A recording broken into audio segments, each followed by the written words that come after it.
ప్రముఖ రచయిత, దర్శకుడు, నటుడు పోసాని కృష్ణమురళికి ఆవేశం వస్తే తట్టుకోలేమని తెలుసున్న వాళ్ళు చెప్తారు. ఆయన తను నమ్మింది బలంగా చెప్పడానికి కూడా వెనకాడరు.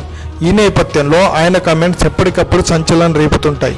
తాజాగా ఆయన తెలుగులో ప్రముఖ టీవీ ఛానల్ లైవ్ ప్రోగ్రాంకు వచ్చారు. అక్కడ ఆయన కోపం హద్దులు దాటింది. అది ఎక్కడి దాకా వెళ్ళిందంటే నీ అమ్మ అంటూ కోపంతో ఊగిపోయేదాకా.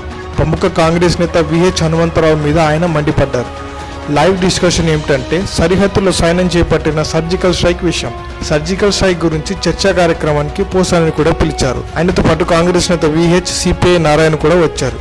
ఈ డిబేట్లో భాగంగా పోసాని తాను మోడీని అభిమానిస్తానని, ఇండియాలో మోస్ట్ హానెస్ట్ పర్సన్ మోడీ అని, తను బీజేపీ పార్టీ కాదని అన్నారు.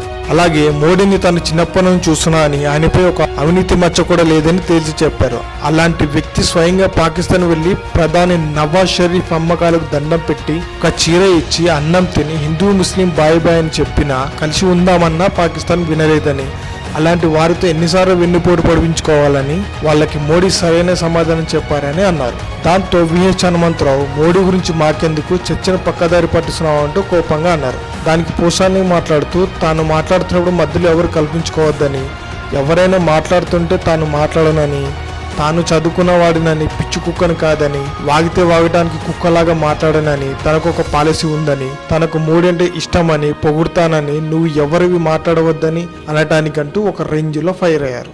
దాంతో విహెచ్ మళ్ళీ ఎవరో నువ్వు ఎక్కువ మాట్లాడుతున్నావు, మోడీ అంటే అంత ఇష్టమైతే బయట మాట్లాడుకొని గట్టిగా ఒరే నువ్వు ఎక్కువ మాట్లాడుతున్నావని తెలంగాణ స్లాంగ్ లో అరిచారు. అప్పుడు పోసాని కూడా సహనం కోల్పోయారు. ఆయన ఒరే అంటే తీవ్ర స్వరంతో గొంతు పెంచి లంజా కొడక, ఒరే నీ అమ్మ అంటూ బూతులతో విహెచ్ మీదకి వెళ్లారు.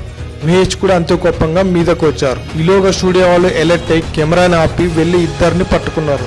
లైవ్ ఆపి పోసానికి నచ్చజెప్పి పంపించారు. ఆ తర్వాత యథాతథంగా లైవ్ కొనసాగించారు. అయితే పోసాని మాట్లాడిన మాటలు అంతటా చర్చనీయాంశంగా మారాయి.